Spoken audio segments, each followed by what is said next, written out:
കർത്താവിൻ്റെ അതിപരിശുദ്ധമായ നാമം വാഴ്ത്തപ്പെടുമാറാകട്ടെ. കൃപയിലേക്ക് ഏവർക്കും സ്വാഗതം. ഇന്ന് നിങ്ങളുടെ നടുവിലായിരിക്കാൻ സർവ്വകൃപാലുവായ ദൈവം സഹായിച്ചുള്ള വേഗം വരുന്ന കർത്താവിൻ്റെ നിസ്തുല നാമത്തിൽ വന്ദനത്തെ അറിയിക്കുന്നു. ഒപ്പം തന്നെ കൃപയിലേക്ക് സ്വാഗതം ചെയ്യുന്നതിനെ ഫോളോ ചെയ്യുന്ന, യൂട്യൂബിനെ ഫോളോ ചെയ്യുന്ന എല്ലാ ദൈവമക്കൾക്കും ഒരിക്കൽ കൂടി നന്ദിയും വന്ദനത്തെ അറിയിക്കുന്നു. നിങ്ങൾക്ക് അനുഗ്രഹമായി തീരുന്നു എന്ന് ഞാൻ വിശ്വസിക്കുന്നു. ദൈവം നമ്മളെ ഒരുപോലെ അനുഗ്രഹിക്കട്ടെ. നിങ്ങളോട് സംസാരിക്കുമ്പോൾ തന്നെ എൻ്റെ ജീവിതത്തിലും അത് അനുഗ്രഹമായി തീരുവാൻ ദൈവം സഹായിക്കട്ടെ. അതുതന്നെയല്ല, ഇതിനകത്ത് ഞാൻ എൻ്റെ നമ്പർ ഇടുന്നുണ്ട്. നിങ്ങൾക്ക് പ്രാർത്ഥിക്കണമെന്ന് ആഗ്രഹമുണ്ടെങ്കിൽ വിളിച്ചാൽ ഞാൻ പ്രാർത്ഥിക്കുന്നതായിരിക്കും. നേരിട്ട് അതിനുള്ള അവസരം ഞാൻ നിങ്ങൾക്ക് വേണ്ടി ഒരുക്കുന്നതായിരിക്കുമെന്ന് ദൈവനാമത്തിൽ ഓർമ്മപ്പെടുത്തുന്നു. ദൈവം സഹായിക്കട്ടെ. യെശയ്യാ പ്രവാചകന്റെ പുസ്തകം 42-ാം അധ്യായം അതിൻ്റെ 1-ാം വാക്യം. ഇതാ ഞാൻ താങ്ങുന്ന എൻ്റെ ദാസൻ, എൻ്റെ ഉള്ളം പ്രസാദിച്ചിരിക്കുന്ന എൻ്റെ വൃദ്ധൻ, ഞാൻ എൻ്റെ ആത്മാവിനെ അവൻ്റെ മേൽ വെച്ചിരിക്കുന്നു.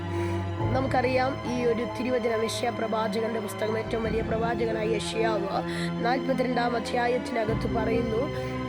6-ാം അധ്യായം വരെ, 5-ാം അധ്യായം കഴിഞ്ഞ് 6-ാം അധ്യായം തൊട്ട് തൻ്റെ പ്രവചന ശബ്ദത്തിൻ്റെ വലിയൊരു വഴിത്തിരിവ് എന്ന് പറഞ്ഞാൽ യേശുവിനെ പറ്റിയുള്ള പ്രവചന ശബ്ദത്തെ നമുക്ക് ഇങ്ങോട്ട് വായിക്കുമ്പോൾ നമുക്ക് കാണാൻ കഴിയുന്നു.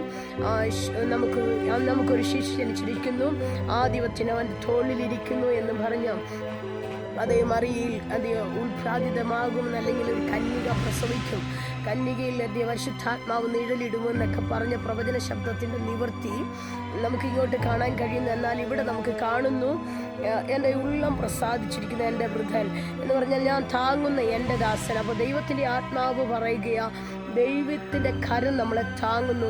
എത്ര പേർക്ക് ഇന്ന് ഈ സമയം ഞാൻ ഈ വചനം പറഞ്ഞുകൊണ്ടിരിക്കുമ്പോൾ ഈ ഒരു ദൈവിക സാന്നിധ്യം അനുഭവിക്കുന്നവർ എത്ര പേരുണ്ട്? താങ്ങുന്ന ദൈവത്തിൻ്റെ കരം, അത് എൻ്റെ ഉള്ളം പ്രസാദിച്ചിരിക്കുന്ന എൻ്റെ വൃദ്ധൻ. പറയാൻ പറ്റുമോ?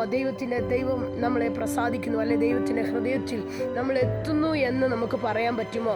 എന്ന് പറഞ്ഞാൽ ദൈവത്തിൻ്റെ ഇഷ്ടപ്രകാരം യാത്ര ചെയ്യുന്ന ഒരു ഭക്തന് മാത്രമേ, ഒരു ഭക്തയ്ക്ക് മാത്രമേ നമ്മുടെ ഹൃദയത്തിനകത്ത് കയറാൻ പറ്റൂ. ദൈവാത്മാവ് വർജനത്തിലൂടെ നമ്മളോട് സംസാരിക്കുന്ന ഒരു ഭാഗം ദാവീദിനെ പറ്റി പറയുമ്പോൾ, അത് ഹൃദയപ്രകാരമുള്ള മനുഷ്യൻ, ദൈവത്തിൻ്റെ ദൈവത്തിൻ്റെ ഹൃദയത്തിനകത്ത് കയറിയ ഒരു മനുഷ്യനാണ് ദാവീദ്.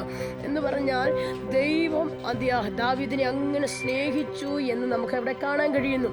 ഇവിടെ നോക്കിക്കേ, ഈ ഉൽപ്പത്തി പുസ്തകം 50-ാം അധ്യായം, അതിൻ്റെ 50-ാം അധ്യായം 17-ാം വാക്യം, 17, 18, 19 വാക്യങ്ങളൊക്കെ വായിക്കുമ്പോൾ, യോസേപ്പിനെ ദ്രോഹം ചെയ്ത സഹോദരന്മാരുടെ നടുവിൽ യോസേപ്പ് അനുഗ്രഹം പ്രാപിച്ച് ഇറങ്ങിച്ചെല്ലുന്ന ഒരു ഭാഗമാണ് നമുക്ക് കാണുന്നത്. എന്ന് പറഞ്ഞാൽ ദൈവത്തിൻ്റെ വാഗ്ദത്തം ഉള്ളവനെ ഒരു ശക്തിക്കോ ഒരു വ്യക്തിക്കോ തകർക്കാൻ കഴിയത്തില്ലെന്നും ആത്മാവിൻ്റെ മേലുണ്ടെന്നും നമുക്കറിയാം. ഇസ്രായേലിലേക്ക് ചെല്ലുമ്പോൾ, ഫറവോൻ്റെ പൊത്തിപ്പേറിൻ്റെ ഭവനത്തിൽ ചെല്ലുമ്പോൾ ദൈവത്തിൻ്റെ ആത്മാവ് അവനോട് കൂടെ ഉണ്ടായിരുന്നതുകൊണ്ട് അവൻ കൃതാർത്ഥനായി എന്ന് നമുക്ക് കാണാൻ കഴിയുന്നു. എന്ന് പറഞ്ഞാൽ എവിടെയൊക്കെ ചെന്നാലും അവൻ ദൈവത്തിൻ്റെ സാന്നിധ്യം ഉണ്ടായിരുന്നതുകൊണ്ട് അവൻ എവിടെയും തോറ്റില്ല, എവിടെ തോക്കാൻ ദൈവം അനുവദിച്ചില്ല. ഇന്ന് പകൽ ഞാൻ ഈ സമയം പറഞ്ഞുകൊണ്ടിരിക്കുമ്പോൾ തന്നെ ഏതൊക്കെ മേഖലയ്ക്കകത്ത് എന്നെയും നിന്നെയും പറഞ്ഞയച്ചാലും, ഈ ലോകം എങ്ങനെയൊക്കെ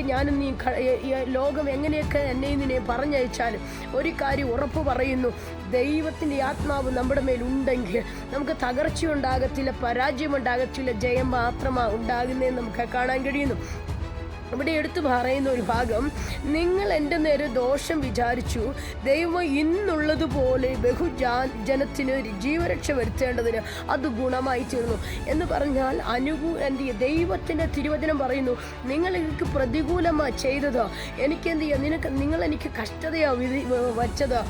ഇന്ന് സഹോദരന്മാരെ, ഞാനിത് വചനം പറഞ്ഞുകൊണ്ടിരിക്കുക, സഹോദരങ്ങളെ, ദൈവാത്മ പറയുന്നു, എനിക്കും നിനക്കും വിരോധമായി ആരൊക്കെ എഴുന്നേറ്റാലും അത് തിന്മയായി ചിന്തിച്ചാലും അത് നന്മയാക്കി തീർക്കുന്നൊരു ദൈവം ഇന്ന് ഈ സമയം ഉണ്ട് എന്ന് ആത്മാവിൽ പ്രാർത്ഥിച്ചിറങ്ങാമോ? നമുക്കറിയാം, ദാനിയേലിനെ സിംഹത്തിൻ്റെ ഗുഹയിലേക്ക് വലിച്ചെറിഞ്ഞു. 6-ാം അധ്യായത്തിലേക്ക് വരുമ്പോൾ, 6-ാം അധ്യായത്തിൽ സിംഹത്തിൻ്റെ ഗുഹയിൽ എറിയാൻ കാരണം അവന് ഒന്നാമനായി തീരുവാനിടയായി. കാരണം ആ രാജ്യത്ത് 3 പേരെ സെലക്ട് ചെയ്യുമ്പോൾ അതിനകത്ത് ഒന്നാമനായി ദൈവത്തിൻ്റെ ആത്മാവിൻ്റെ സാന്നിധ്യം അവനോട് കൂടെയിരുന്നു. അവൻ പ്രാർത്ഥനയുള്ളവനായിരുന്നു.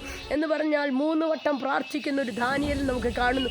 പ്രതികൂലമായി അവൻ്റെ മുമ്പിൽ രേഖ എഴുതി ചേർക്കുമ്പോഴും ആ രേഖയെ അതേ ഭയപ്പെടാതെ ദൈവസന്നിധിയിൽ ഇരുന്ന് പ്രാർത്ഥിക്കുവാൻ റെഡിയായി. അതേ സിംഹത്തിൻ്റെ ഗുഹയ്ക്കകത്ത് വീഴുമ്പോഴും അവിടെ സിംഹത്തിൻ്റെ ഗുഹയിൽ നിന്ന് രക്ഷിക്കുന്ന ഒരു ദൈവം. ഇന്ന് ഞാൻ ഈ വചനം പറഞ്ഞുകൊണ്ടിരിക്കുമ്പോൾ ഏതൊക്കെ ഏതൊക്കെ സിറ്റുവേഷനകത്തൂടെ നീ കടന്നുപോയാലും, ഏതൊക്കെ സാഹചര്യത്തിനകത്തൂടെ കടന്നുപോയാലും ദൈവം താങ്ങുന്ന ഒരു ദാസനാണോ, ദൈവം താങ്ങുന്ന ഒരു വ്യക്തിയാണോ, ദൈവത്തിൻ്റെ ആത്മാവിൻ്റെ സാന്നിധ്യം നിനക്ക് കൂടിയുണ്ടോ, നിനക്ക് തോൽവി ഉണ്ടാകത്തില്ല, നിനക്ക് പരാജയം ഉണ്ടാകത്തില്ല, ജയം തന്നെയായിരിക്കും. യേശുവിൻ്റെ നാമത്തിൽ സ്വർഗ്ഗപിതാവേ, നല്ല സമയത്ത് ഓർത്ത് സ്തോത്രം. ജനത്തിന്മേൽ ദൈവത്തിൻ്റെ സാന്നിധ്യം ഉണ്ടാകണം. താങ്ങുന്ന എൻ്റെ ദാസൻ, എൻ്റെ ഉള്ള പ്രസാദിച്ചിട്ട് എൻ്റെ ബ്രദൻ, എൻ്റെ ആത്മാവിനെ അവൻ്റെ മേൽ വച്ചിരിക്കുന്നു. ദൈവത്തിൻ്റെ വചനമാകിയാൽ ഇന്ന്